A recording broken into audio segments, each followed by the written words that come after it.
চৰকাৰী চাকৰি ওলাব 2 লাখ, 25,000 ওলাব পুলিচত, 75,000 ওলাব স্কুল কলেজত, 1 লাখ ওলাব nurse, laboratory technician, grade 3, grade 4। আমি আপোনালোকক 25,000 টকা দিম। 25,000 টকা প্ৰতিগৰাকী মহিলাই পাব। আৰু ভগৱানে যদি মোক শক্তি দিয়ে, এইবাৰ কৈছিলোঁ 10,000 দিম, দিলোঁ 19,000, এইবাৰো কৈছোঁ 25,000 দিম। ভগৱানে শক্তি দিলে কিজানি ইয়াতকৈ বেছি দিব পাৰোঁ, হয়নে নহয়? অৰুণোদয় আঁচনি প্ৰত্যেক সমষ্টিতে আমি যদি আৰু 2-3 হাজাৰ অৰুণোদয় দি দিওঁ, তেতিয়াহ'লে সকলোৱে পাই যাব। আমাৰ চৰকাৰী চাকৰি ওলাব 2 লাখ, 25,000 ওলাব পুলিচত, 75,000 ওলাব স্কুল কলেজত, 1 লাখ ওলাব nurse, laboratory technician, grade 3, grade 4। এক খোজ আগত যাব খুজিছোঁ। এইবাৰ আমি সিদ্ধান্ত লৈছোঁ যে ল'ৰা ছোৱালীৰ পঢ়ুৱাৰ দায়িত্ব সম্পূৰ্ণৰূপে চৰকাৰে ল'ব। দেউতাক মাকে টকা পইচা খৰচ কৰিব নালাগে। 2 লাখ চাকৰি, মহিলালৈ উদ্যমিতা, ৰেচনত মিঠাতেল, চাহ বাগিচাৰ শ্ৰমিকলৈ মাটি, ঘৰ, বাগিচাৰ মজদুৰি, আমাৰ প্ৰতিখন গাঁৱতে গৃহহীন লোকক ঘৰ আৰু ল'ৰা ছোৱালীৰ পঢ়ুৱাৰ দায়িত্ব। এই কাম আগতেও চৰকাৰ আহক, আমি 1 লাখ চৰকাৰী চাকৰি দিম। কিন্তু 5 বছৰ মই পূৰ্ণ কৰিলোঁ, প্ৰতিশ্ৰুতি দিছিলোঁ যে 1 লাখ চৰকাৰী চাকৰি দিম। চাকৰি পালে 1,65,000 ল'ৰা ছোৱালী। ৰাজনীতি কৰা মানুহে যদি 10 কয়, 5 কৰে, কিন্তু মই 10 কৈছিলোঁ। আপোনালোকৰ আশীৰ্বাদত আমি 20 কৰিবৰ বাবে সক্ষম হৈছিলোঁ। শ্ৰদ্ধা ৰাইজ, কংগ্ৰেছৰ চৰকাৰ আমি দেখিছিলোঁ এটা অংগনবাদী কেন্দ্ৰৰ চাকৰিৰ কাৰণে 2 লাখ টকা, আশা কৰ্মীৰ চাকৰিৰ কাৰণে 1 লাখ টকা, মিড ডে মিল ৱৰ্কাৰৰ চাকৰিৰ বাবেও 50,000 টকা, ACS APSৰ চাকৰিৰ বাবে 1 কোটি টকা। আজি আমি 1,65,000 ল'ৰা ছোৱালীক চাকৰি দিলোঁ। আমি তামোল এখনো কাৰো পৰা খোৱা নাই, আৰু এই সাহস, এই সৎ সাহস মোৰ আছে কাৰণে মই মানুহৰ আগত কওঁ যে ৰাইজ, অসমে আকাশ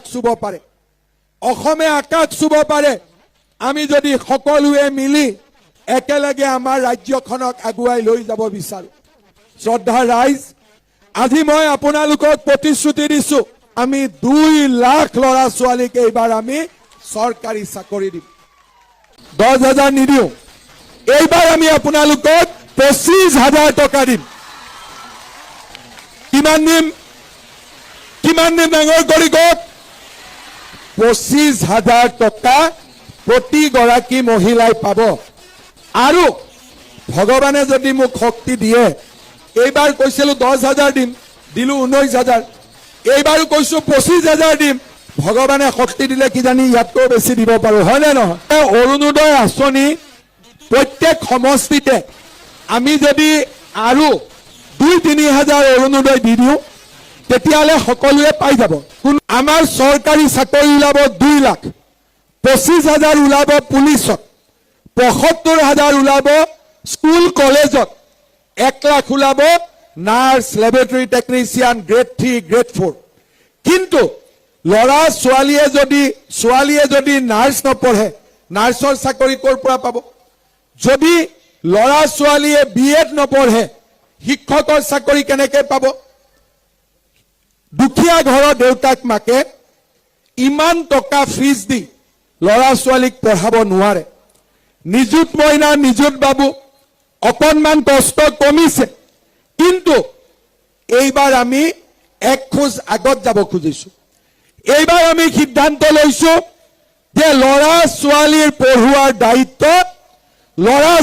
পঢ়ুৱাৰ দায়িত্ব সম্পূৰ্ণৰূপে চৰকাৰে ল'ব। দেউতাক মাকে টকা পইচা খৰচ কৰিব নালাগে।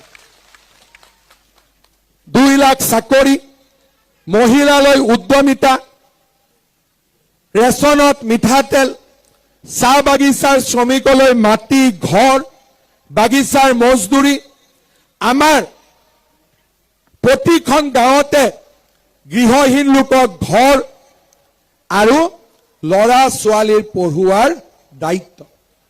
এই কাম আগতেও চৰকাৰ আহক, আমি 1 লাখ চৰকাৰী চাকৰি দিম, কিন্তু 5 বছৰ মই পূৰ্ণ কৰিলো, প্ৰতিশ্ৰুতি দিছিলো যে 1 লাখ চৰকাৰী চাকৰি দিম, চাকৰি পালে 1,65,000 ল'ৰা ছোৱালী।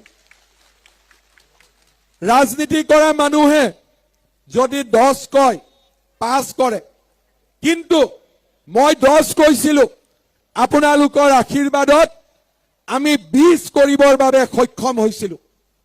শ্ৰদ্ধা ৰাইজ, কংগ্ৰেছৰ চৰকাৰ আমি দেখিছিলো, এটা অংগনবাদী কেন্দ্ৰৰ চাকৰিৰ কাৰণে 2 লাখ টকা, আশা কৰ্মীৰ চাকৰিৰ কাৰণে 1 লাখ টকা, মিড ডে মিল ৱৰ্কাৰৰ চাকৰিৰ বাবেও 50,000 টকা, ACS APSৰ চাকৰিৰ বাবে 1 কোটি টকা।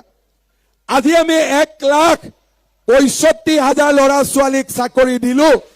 আমি তামোল এখনো কাৰো পৰা খোৱা নাই, তামোল এখনো কাৰো পৰা খোৱা নাই। আৰু এই সাহস, এই সৎ সাহস মোৰ আছে কাৰণে মই মানুহৰ আগত কওঁ যে ৰাইজ, অসমে আকাশ চুব পাৰে, অসমে আকাশ চুব পাৰে। আমি যদি সকলোৱে মিলি একেলগে আমাৰ ৰাজ্যখনক আগুৱাই লৈ যাব বিচাৰো।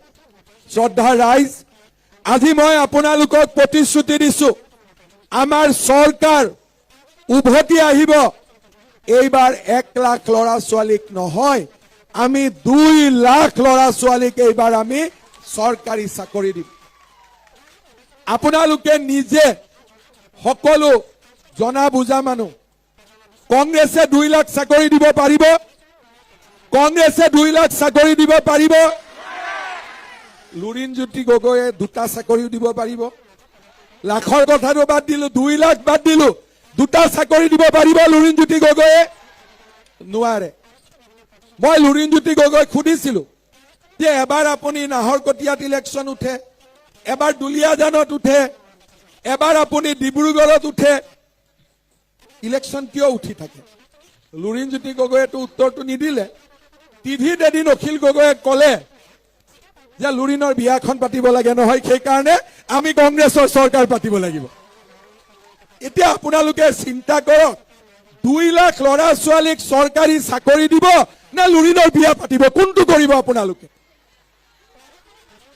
2 লাখ চাকৰি দিব নে লুৰিণৰ বিয়া পাতিব? কোনটো কাম কৰিব আপোনালোকে? 2 লাখ ল'ৰা ছোৱালীৰ চাকৰি হলে 2 লাখ ল'ৰা ছোৱালীয়ে বিয়া পাতিব। পাতিব নে নাই? চাকৰি পাতিলে এতিয়া আপোনালোকে এখন বিয়াৰ চিন্তা কৰিব নে 2 লাখ বিয়াৰ চিন্তা কৰিব?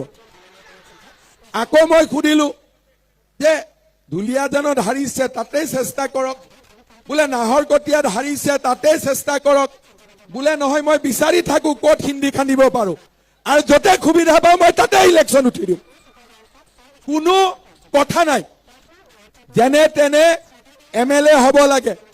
আমি কৈছো নহয়, MLA কোনোবা হওক বা নহওক, 2 লাখ ল'ৰা ছোৱালীয়ে চাকৰি পাব লাগে, সেইটোৱে হৈছে আমাৰ উদ্দেশ্য। খোৱাঙৰ ৰাইজে আপোনালোকে সিদ্ধান্ত ল'ব, এজন মানুহৰ বিয়া পাতাৰ কাৰণে ভোট দিব নে 2 লাখ ল'ৰা ছোৱালীয়ে চৰকাৰী চাকৰি পোৱাৰ কাৰণে ভোট দিব? তাৰ কাৰণে ভোট দিব আপোনালোকে? এতিয়া মোক কয় বোলে আমি অসমীয়া, ঠিক আছে, আপোনালোক অসমীয়া, আমি ভগনীয়া। এতিয়া মোক আপোনালোকে কওক, কালি খোৱাঙত প্ৰিয়ংকা গান্ধীক আনিলে, প্ৰিয়ংকা গান্ধীৰ আইতাক কোন আছিলে? ইন্দিৰা গান্ধী। ইন্দিৰা গান্ধীৰ হাতেৰে অসমত 860 গৰাকী তেজাল অসমীয়া যুৱক যুৱতীক অসম আন্দোলনৰ সময়ত হত্যা কৰা হৈছিলে। এতিয়ালৈকে কিজানি তেজৰ ঘাঁবিলাক মুচাই যোৱা নাই বহুত মাকৰ হৃদয়ত, এতিয়াও সেই তেজৰ অগনি জ্বলি আছে। মই লুৰিণজ্যোতি গগৈ